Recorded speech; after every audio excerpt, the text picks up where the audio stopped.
서로 축복하겠습니다. 당신은 빛과 열의 사람입니다. 하나님께서 당신을 창조하셨습니다. 할렐루야. 오늘부터 본격적인 2016년 예랑제를 준비하려고 합니다. 예랑제는 현수막이 설명하고 있는 대로 예수사랑 축제의 줄임말입니다. 한마디로 말하면 예수님만이 당신의 구세주이십니다 라는 사실을 전하는 축제라는 말씀입니다.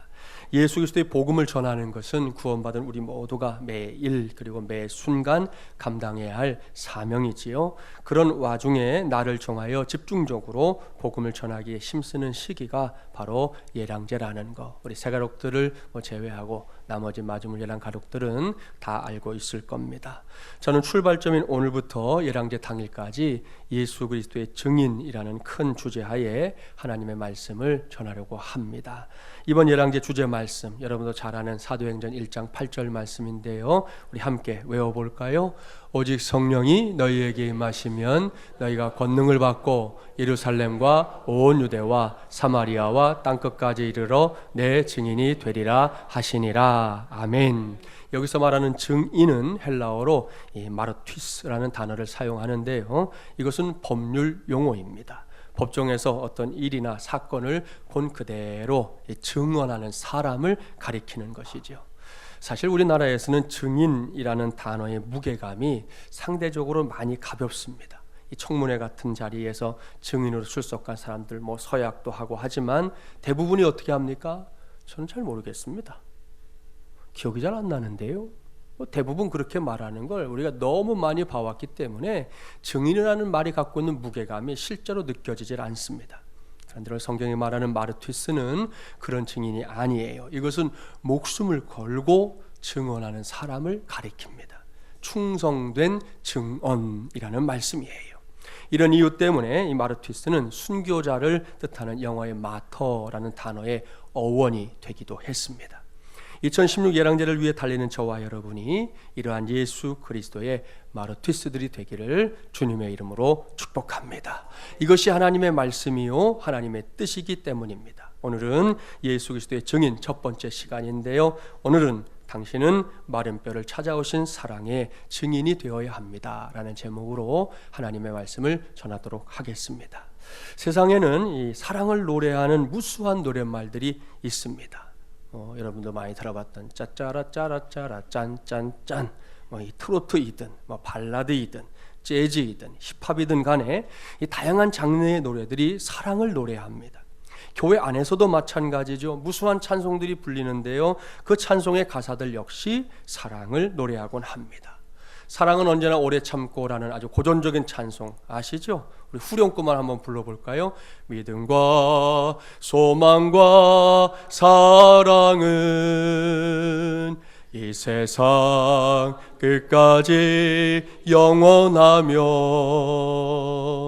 믿음과 소망과 사랑 중에 그 중에 제일은 사랑이라. 그 중에 제일은 사랑이라. 그 중에 제일은 그 중에 제일은 사랑이라. 할렐루야. 이 찬송이 신약성경 고린도전서 13장에 기록되어 있는 말씀에 곡조를 붙여서 만들어졌다는 거 다 아시죠? 이렇게 교회 밖은 물론이고 교회 안에서도 사랑이라는 단어는 사람들이 가장 좋아하는 그리고 가장 소원하는 나아가서 가장 기대하는 인생의 주제라고 말할 수 있습니다. 오늘 제가 전하려고 하는 말씀의 제목도 보십시오. 마른 뼈를 찾아오신 사랑이라고 했습니다. 그러니까 오늘 저는 여러분에게 사랑에 관한 말씀을 전하려고 하는 겁니다. 그런 의미에서 먼저 조앤이라는 사람이 쓴 시를 하나 여러분에게 들려드리려고 합니다. 제목은 러브입니다. 사랑은 너무나 많은 일을 할 수 있습니다. 사랑은 상처받고 부서진 가슴, 그 가슴을 고쳐줄 수 있습니다. 사랑은 당신이 사랑하는 사람과 아무리 공간적으로 멀리 떨어져 있다고 하더라도 사랑은 당신을 그 사람 곁에 머물러 있게 할 수 있습니다. 사랑은 아주 특이한 능력을 가지고 있습니다. 당신의 가슴 속에 묻어둔 그 말, 꼭 하고 싶은 그 말을 언어가 아니라 어찌 보면 지극히 하찮은 작은 행동으로 모두 말할 수 있습니다. 그리고 그것으로 그 사랑을 받은 사람은 무한한 기쁨에 몸을 떨 것입니다. 사랑은 썰렁한 집을 따뜻한 홈으로 바꾸어 놓을 수 있습니다. 사랑은 잔뜩 찌푸린 하늘을 가을 하늘처럼 파랗게 바꾸어 놓을 수 있습니다. 믿어지지 않으실 것입니다. 그러나 사랑은 이 모든 일을 해낼 수 있습니다. 그런 시입니다. 사랑하는 마주물이란 가족 여러분, 이것이 바로 사랑이지요. 시인의 표현 하나하나가 마음에 와 닿습니다. 무엇보다 사랑은 너무나 많은 일을 할 수 있다고 하는 그 확신에 찬 고백, 모든 일을 해낼 수 있다고 하는 그 고백은 요즘처럼 요란스럽고 버거운 세상살이에 지친 사람들에게 확실하게 좋은 소식, 곧 복음이 될 줄 믿습니다. 이 밖에도 사랑과 관련된 무수한 표현들이 있어요. 오늘 이 자리에서 예배하고 있는 여러분들도 나름대로 알고 있는, 또 외우고 있는 사랑의 정의들이 있을 겁니다. 저 역시 목사로서, 설교자로서 사랑에 관한 많은 표현들을 알고 있습니다. 그 중에서 오늘 여러분에게 꼭 강조하고 싶은 사랑이 있습니다. 그것은 바로 함께하는 사랑입니다. 그 의미를 설명해 볼게요. 이스라엘의 수도인 예루살렘에 가보면 유대인들을 학살했던 일을 기념하는 그 기념관을 세워놓았습니다. 이 기념관 앞마당에는 사람들의 눈길을 끄는 동상이 하나 서 있어요. 그것은 폴란드인이요 초등학교 선생님이었던 코르자크 선생님이 벌벌 떨고 있는 유대인 아이들을 이렇게 끌어안고 있는, 지금 눈에 보이는 저 동상입니다. 이 동상에는 사연이 있어요. 제2차 세계대전 때 독일군은 폴란드에서만 무려 300만 명의 유대인들을 학살했습니다. 그때 유대인 학생들은 이 가슴에다가 노란 다윗의 별을 의무적으로 달도록 강요했습니다. 어느 날 한 초등학교에 한 무리의 독일군들이 나타나서 아이들을 다 불러내고 운동장에 모아놓더니 그 중에서 이 가슴에 다윗의 별을 단 아이들을 따로 앞으로 다 불러냈어요. 그 명령이 무엇인지 알았던 유대인 아이들 벌벌벌 떨면서 가운데 서 있던 한 선생님을 이렇게 끌어안았는데요. 선생님도 마치 어미새가 새끼를 그 날개 아래 품은 것처럼 그 아이들을 꼭 껴안았습니다.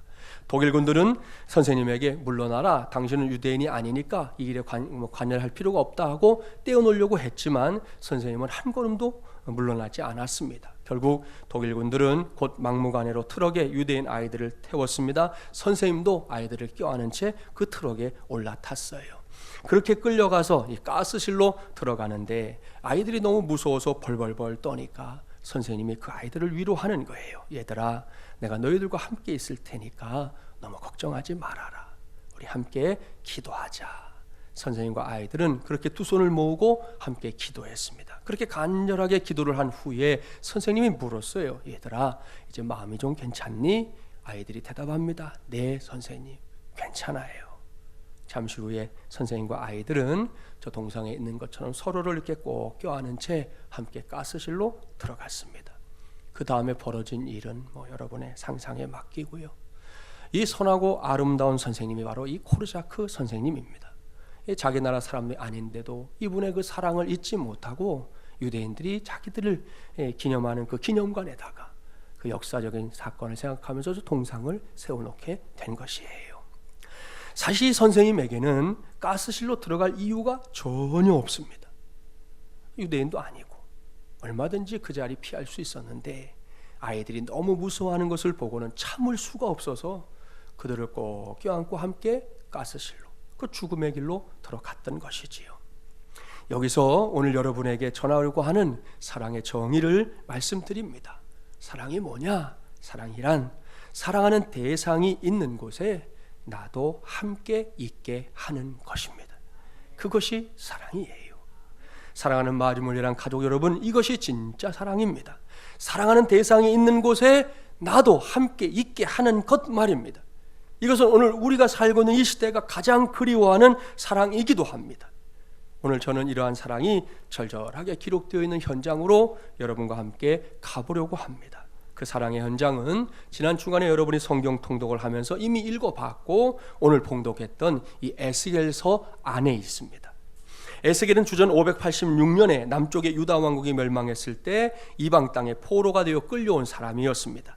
어느 날인가 하나님께서 이 에스겔에게 찾아오셨습니다. 그에게 많은 하나님의 환상들을 보여주셨는데요, 그것을 통해 이스라엘 백성들을 향한 하나님의 계획을 알려주기 위해서였습니다. 오늘 봉독했던 말씀도 같은 맥락의 말씀이에요. 하나님께서 에스겔에게 환상을 보여주며 어디론가로 그를 데리고 가셨습니다. 우리도 그곳으로 가볼까요? 본문 1절과 2절 말씀 함께 봉독합니다.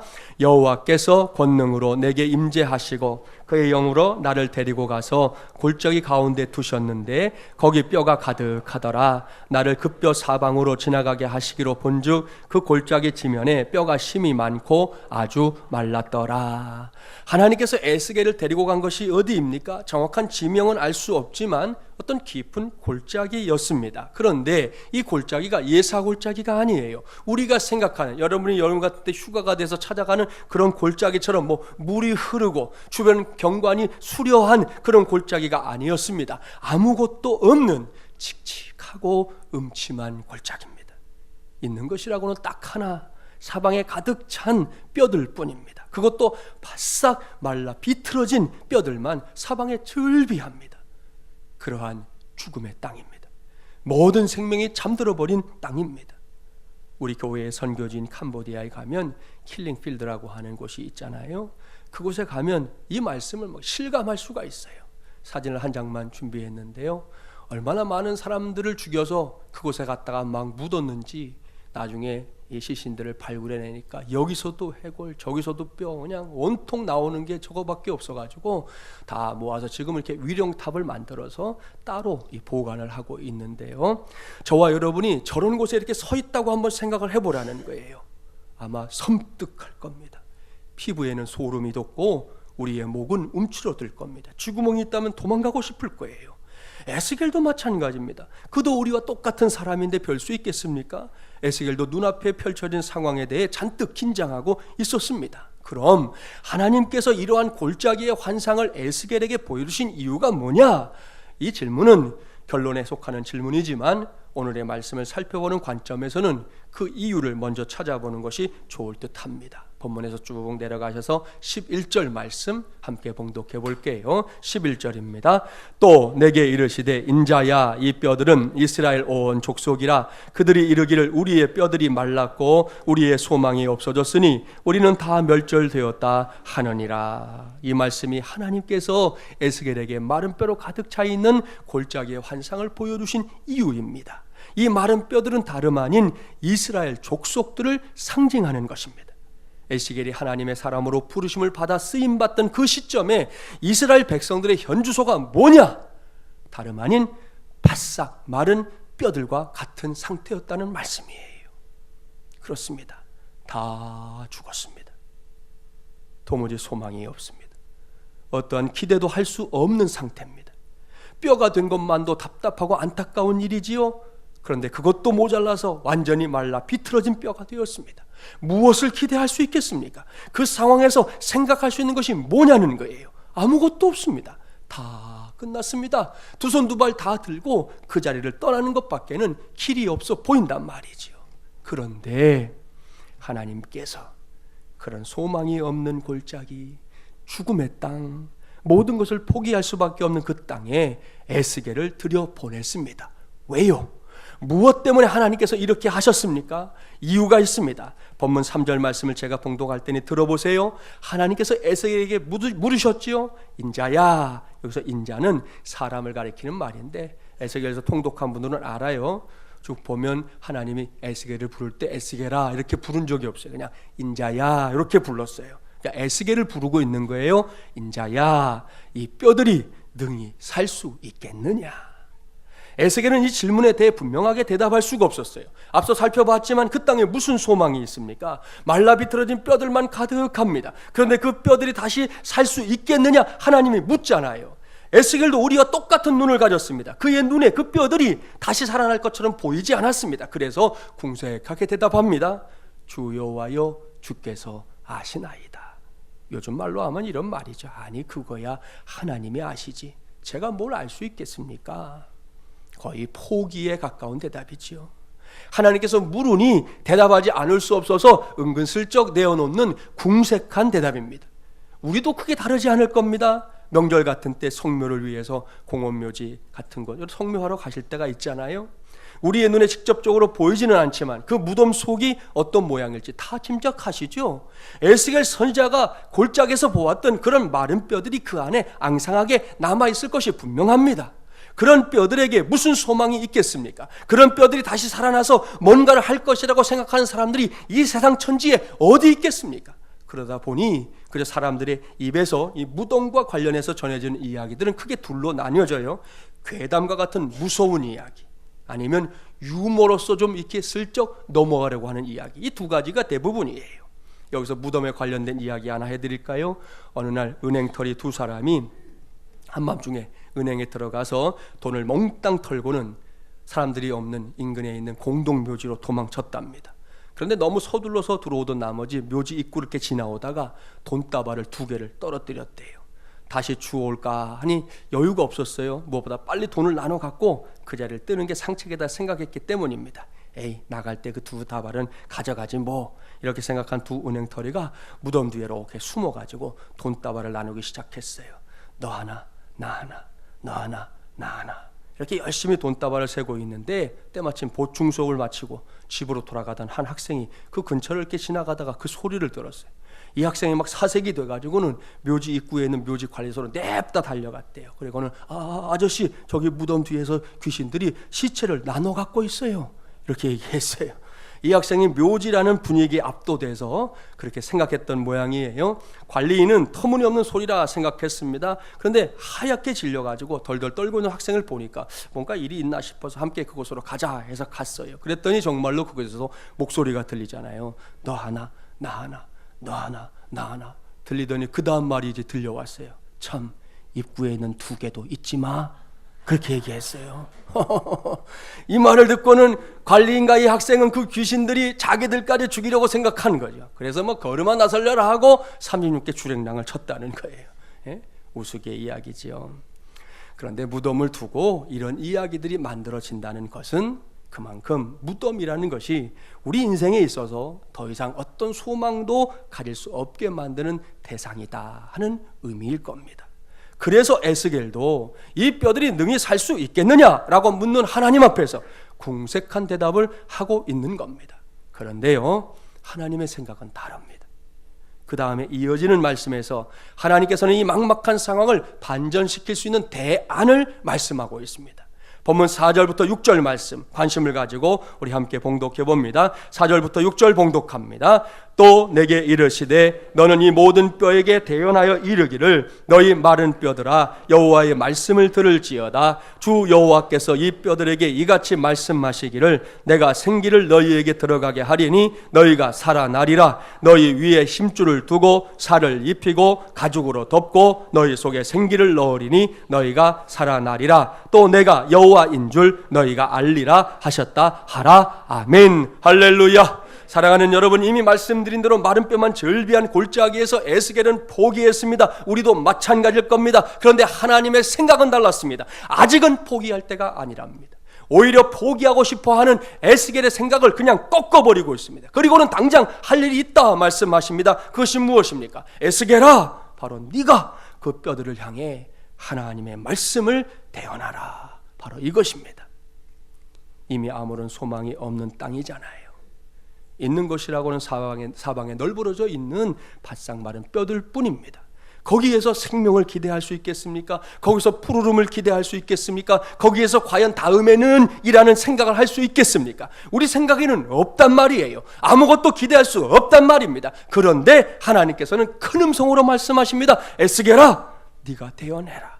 네가 대언해라. 지금 내 앞에 서 있는 바로 너, 내가 그 뼈들을 향하여 대언하라. 이미 죽음의 문제를 해결하고 생명 가운데 사는 자여, 내가 하나님의 이름과 능력을 힘입어 마른 뼈들을 향해 대언하여 선포하라 말씀합니다. 에스겔이 그제야 하나님의 뜻을 깨닫습니다. 나는 포기했지만 하나님은 결코 포기하지 않았다는 사실을 깨달았습니다. 나는 할 수 없는 일이라고 이미 결론까지 지었지만 하나님께서는 도리어 할 수 있다 말씀하고 있는 것이죠. 그래서 내가 너를 이곳 마른 뼈의 골짜기까지 데리고 온 것이라고 명백하게 말씀하고 있습니다. 사랑하는 마중물이랑 가족 여러분, 이것이 바로 마른 뼈를 찾아오신 사랑입니다. 우리는 지금 뼈들로 가득 차 있는 골짜기를 들여다보고 있는 중입니다. 그것도 마를 대로 말라버린, 그야말로 말라 비틀어진 뼈들로 가득 찬 골짜기지요. 이 정도 되면 아무것도 할 수 없다고 생각하는 거 인지상정입니다. 이 정도 되면 다 포기하고 뒤로 물러나는 것이 현명하고 마땅한 일입니다. 왜입니까? 그곳이 죽음의 골짜기이기 때문입니다. 사망의 음침한 골짜기이기 때문입니다. 어디 그뿐입니까? 어둠의 골짜기입니다. 낮은 골짜기입니다. 그늘진 골짜기입니다. 그러니 도대체 이런 곳에서 뭘 할 수 있겠습니까? 없습니다. 아무것도 없습니다. 그렇습니다. 이것이 우리의 결론입니다. 우리는 조금도 주저하지 않고 그러한 죽음의 골짜기에서는 아무것도 할 수 없다라는 결론을 얼마든지 내릴 수 있습니다. 아니, 2016년 11월 6일 오전 11시 39분인 지금까지 순간순간 그런 결론을 내리면서 여기까지 살아왔던 우리 인생의 시간들도 분명히 있을 겁니다. 그런데 하나님은 다릅니다. 하나님께서는 그렇게 마른 뼈들로 가득 찬 골짜기를 직접 찾아오는 하나님입니다. 앞서 제가 말씀드린 사랑의 정의, 사랑한 대상이 있는 곳에 나도 함께 있게 하는 것이라고 말씀드렸죠. 우리 하나님의 사랑이 바로 그런 사랑이라는 것입니다. 할렐루야. 그렇습니다. 하나님은 지금도 하나님께서 사랑하는 대상인 저와 여러분이 있는 곳에 하나님 자신도 함께 있게 하는 것을 가장 좋아하는 분입니다. 그것을 가장 기뻐하는 분이에요. 여기서 제일 중요한 것은 함께 있다라는 사실이에요. 그 사실 외에 존재하고 있는 주변의 환경이나 여건들은 어디까지나 다 그 다음의 문제들이에요. 따라서 지금 우리가 놓여 있는 상황이 화려한 왕궁이냐 아니면 마른 뼈로 가득 찬 골짜기냐라는 질문은 별 의미가 없어요. 여기서 진짜로 중요한 질문은 내가 지금 처해 있는 상황이 어떠하든 관계없이 그 상황 속에도 하나님이 있느냐 없느냐, 이것이 더 중요한 질문이라는 거예요. 그리고 그 질문에 대해 성경은요 명확하게 대답합니다. Yes! 조금도 주저하지 않습니다. Yes! 나는 도무지 믿을 수가 없어서 정말로 그런 것이냐 물어봐도 똑같이 대답합니다. Yes! 재차 물어도 Yes! 3차 물어도 Yes! 계속 물어도 Yes! 동일하게 대답합니다. 이것이 바로 마른 뼈를 찾아오신 하나님의 사랑이에요. 이러한 하나님의 뜻을 깨달은 에스겔을 보십시오. 조금 전까지만 해도 스스로 소망을 접어버린 그 땅을 향해 주저하지 않고 하나님의 말씀을, 그 사랑의 외침을 대언하는 증인이 되고 있습니다. 본문 7절부터 10절 말씀을 저와 여러분이 한 절씩 다시 한번 교독을 해보겠습니다. 제가 먼저 7절 읽습니다. 이에 내가 명령을 따라 대언하니 대언할 때 소리가 나고 움직이며 이 뼈 저 뼈가 들어맞아 뼈들이 서로 연결되더라.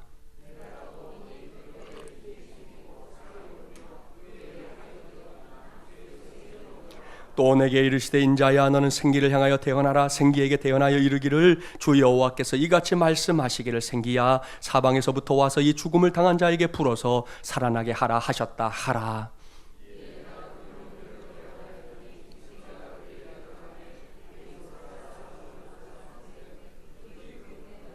아멘, 할렐루야. 사랑하는 마주물리랑 가족 여러분, 다시 말씀드리지만 사랑에는 놀랍고 위대한 힘이 있습니다. 세상에 그 어떤 힘보다 강력한 힘이 있습니다. 이것은 성경이 일찍부터 가르쳐주는 사실입니다. 무엇보다 사랑은 말에 그치지 않아요. 방금 봉독했던 말씀을 잘 보십시오. 마른 뼈를 찾아오신 사랑이 죽음의 골짜기에 가득하게 채워지고 있습니다. 하나님께서 에스겔 선지자를 통해 그 사랑의 외침을 골짜기 구석에까지 다 전하고 있습니다. 그러자 놀라운 일이 벌어집니다. 조금 전까지만 해도 생명을 잃어버린 땅이었습니다. 그 어느 곳에서도 단 하나의 생명의 움직임도 느낄 수 없는 그런 땅이었습니다. 그야말로 죽음의 땅이었습니다. 그런데 마른 뼈들을 찾아오신 하나님의 사랑이 그 골짜기를 채우게 되자 그 땅에 생명의 움직임이 아주 거세게 일기 시작했습니다. 그동안은 서로 전혀 관계없는 듯, 아무런 연관도 없는 듯 여기 저기 떨어져 있었던 뼈들 아닙니까? 그렇게 서로 무관심하게 이곳저곳 산지사방에 흩어져 있었던 뼈들입니다. 그런데 그 뼈들이 서서히 움직입니다. 움직 움직, 또걱 또걱, 덜거덕 덜거덕. 잠시 후에는 아주 요란한 소리가 온 골짜기를 가득 채웠습니다. 그 소리와 함께 뼈들이 들어맞더니 그 위에 심줄이 생기고요, 잠시 후에는 살이 오르고 가죽이 덮여서 사람의 모양을 갖추게 됩니다. 어디 그뿐입니까? 생기야 생기야, 사방으로부터 와서 이 사망을 당한 자에게 불어서 살게 하라, 이 죽은 자를 살게 하라. 에스겔의 외침이 끝나자마자 골짜기를 가득 메웠던 뼈들이 이제는 지극히 큰 군대로 변해서 생명의 행진을 시작하고 있습니다. 할렐루야. 사랑하는 마주물리랑 가족 여러분, 이것은 하나님의 말씀입니다. 이 말씀을 2016 예랑제를 시작하면서 우리 모두를 이끌어가는 하나님의 능력의 말씀으로 선포하는 바입니다. 어제 새벽에도 말씀드렸습니다. 지금 우리가 살고 있는 세상의 형편이 어떻습니까? 곳곳에서 원망이 넘치고 있습니다. 한 나라를 대표하는 대통령이라는 사람이 어쩌다가 이런 지경에까지 이르렀는지 모르겠습니다. 지난 금요일에 두 번째 담화를 통해 이런저런 설명을 했지만 영적으로 보면 이것은 눈이 가려진 게 틀림없습니다. 겉으로 볼 때는 멀쩡한 사람인 것처럼 보였는데, 지난 수십 년 동안 그렇게 보였는데, 그래서 지도자가 될 거라고 생각한 국민들이 찍어서 대통령이 된 거잖아요. 그 사이사이에 이 문제를 해결할 수 있는 기회들도 참 많았던데, 그 모든 사람들의 말 한마디도 듣지 않고 그저 여기까지 오는 동안 우리도 모른 채 그렇게 했지만 그 속에 문제가 있었던 게 분명합니다. 결국 국민들이 이해하지 못할 일들이 지금 벌어졌어요. 한두 가지가 아니에요. 대통령의 이러한 행보로 인해 지금 온 국민들이 곳곳에서 난리가 났습니다. 시국 선언들이 이어지고 있고 연일 촛불 시위도 이어지고 있습니다. 어제는 전국에서 수십만 명이 모여서 이 집회에 참석했다고 그러잖아요. 여기서부터가 중요합니다. 저는 어제 새벽에 분명하게 말씀드렸어요. 이렇게 잘못된 일에 대해, 문제에 대해 우리가 국민으로서의 의사를 분명하게 표현하는 거 좋습니다. 필요하다면 특검도 실시하고 본인도 하겠다고 했으니 진상을 조사해서 시시비비 잘 가려야 한다는 거 찬성합니다. 여기까지는 좋다는 거예요. 그러나 주의해야 할 것도 있습니다. 현재 이 국면이 처음부터 끝까지 원망에서 시작해서 원망으로 끝나는 것만큼은 조심해야 합니다. 그렇게 되면 안 돼요. 어제 새벽에 제가 전했던 말씀의 제목이 있어요. 원망이 주는 마비를 조심해야 할 시절입니다. 바로 이것이었어요. 우리 다 경험해 봤는데, 화가 나는 일이 있거나 억울한 일이 있거나 분노하는 일이 있을 때 누군가를 이렇게 원망하고 탓하면요, 당장은 내 마음이 시원해져요. 맞아요. 저도 경험해 봤어요. 그런데요, 그 원망이 너무 지나쳐서 어떤 선을 넘게 되면 그때부터는 이게 상대방만의 문제로 끝나지를 않아요. 원망을 일삼고 있는 내가 어느새 그 원망의 습관이 들어가지고 내 자신이 옴짝달싹 못하는 그런 처지에 놓이게 된다고요. 상대방의 문제로 끝나지 않는다는 걸 알아야 되는 거죠. 저는 이러한 상황 가운데 놓여있는 이 세상이 오늘의 본문에 나오는 마른 뼈로 가득한 골짜기처럼 보였습니다. 때마침 지난 주일 우리 주간에 에스겔서를 읽었잖아요. 근데 그게 성경 말씀으로 끝나는 게 아니라 오늘의 대한민국이더라니까요. 그게 겉모습은 살아서 걸어다니는 사람들이지만 그들의 영혼이 죽어가고 있기 때문입니다. 명과 명분이 있어서 목에 막 핏대를 세우며 주장하는 사람들이 있지만 그 속에서는 영혼의 흐느낌이 보이잖아요.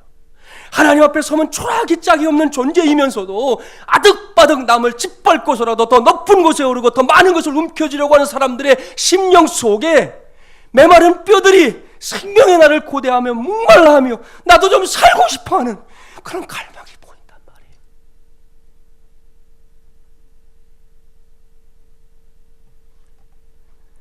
더욱이 버거운 세상 사례가 이어지면서 예수를 믿고 산다고 하는 우리의 삶에도 마른 뼈와 같은 인생의 시간들이 찾아와 있는 경우들이 있지 않습니까? 내가 하나님의 자녀로 산다고 하는데도 어찌하리 합니까?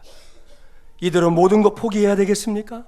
아니면 저 바깥 세상의 사람들처럼 세상의 방식으로 악에 받쳐 살아가는 삶을 선택하려고 합니까? 그것도 아니면 생의 보람도 기쁨도 행복도 모른 채 그저 그런 인생에 머물려고 하는 것입니까? 사랑하는 여러분, 이 모두는 결코 우리의 선택이 되어서는 안 됩니다.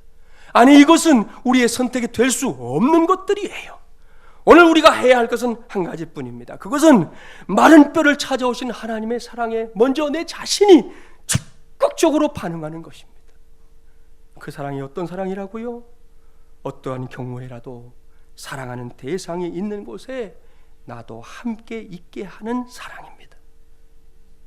여러분, 그 사랑 때문에 2000년 전에 예수님이 이 땅에 오신 거예요. 이 죄악으로 관영한 세상, 뭐가 좋아서 예수님이 여기 오셨어요? 하나님 보좌가 우편이 좋지 뭐가 좋아서 여기 오셨냐고요? 하나님이 우리를 사랑하기 때문에, 오늘 말씀한 대로 당신이 사랑하는 존재를 위해 거기에 있게 하려고 하는 그 사랑 때문에 예수님이 이 땅에 오신 것이고, 그래서 그 죄악 많은 세상에서 함께 사신 것이고, 그 죄의 문제 짊어지고 십자가에 달려 죽으신 것이고, 그 문제를 완벽하게 해결하기 위해 부활하신 거예요. 그것 때문에 우리가 구원받은 자녀들이 되어 오늘 이 자리에 있게 된 줄 믿습니다. 여러분, 그 사랑이 지금 이 시간에도 내 곁에, 우리 곁에 존재한다는 사실을 굳게 믿기 바랍니다. 그리고 그 믿음으로 오늘 이후 당신 자신이 마른 뼈를 찾아오신 그 사랑의 증인이 되기를 바랍니다. 여러분, 지금 저 바깥 세상에는요, 이 사랑이 없으면 그냥 말라 죽을 사람들이 있습니다. 그것도 많습니다. 이미 소망에 불씨맞아 사라졌다고 생각하는 사람들이 있습니다. 많습니다. 아무것도 할 수 없어서 자포자기에 빠져있는 사람들이 있습니다. 많습니다.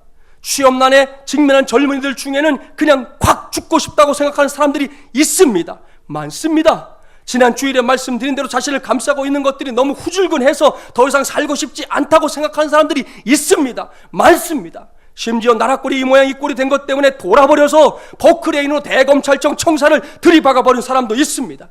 사람들이 다 행동을 옮기지 않아서 그렇지 이렇게 마음 먹고 있는 사람들 많아요. 여러분, 이 사람들 모두에게 지금 사랑이 필요합니다. 이 땅에 살고 있는 모든 사람들에게 사랑이 필요합니다.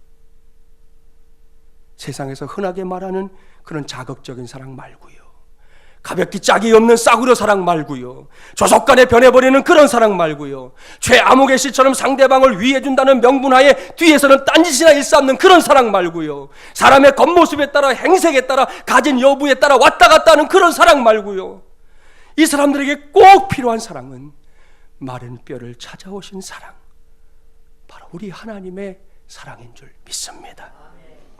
이를 명심하고 오늘도 저와 여러분이 그 사랑의 증인이 됩시다. 하나님의 사랑의 마르티스들이 되자는 거예요. 거기에 사랑의 열매가 맺힙니다. 거기에 승리의 열매가 맺힙니다. 무엇보다 거기에 마른 뼈가 되살아나는 생명의 열매가 맺힐 줄 믿습니다. 이러한 사실을 흔들림 없이 믿는 그 믿음으로 험하고 답답한 이 세상을, 때로는 정말이지 살기도 싫은 이 세상을, 마른 뼈로 가득 차 있는 골짜기와도 같은 이 세상을 이제는 생명력이 흐르는 세상으로 조금씩 바꿔나가는 저와 여러분이 되기를 주님의 이름으로 간절히 축원합니다.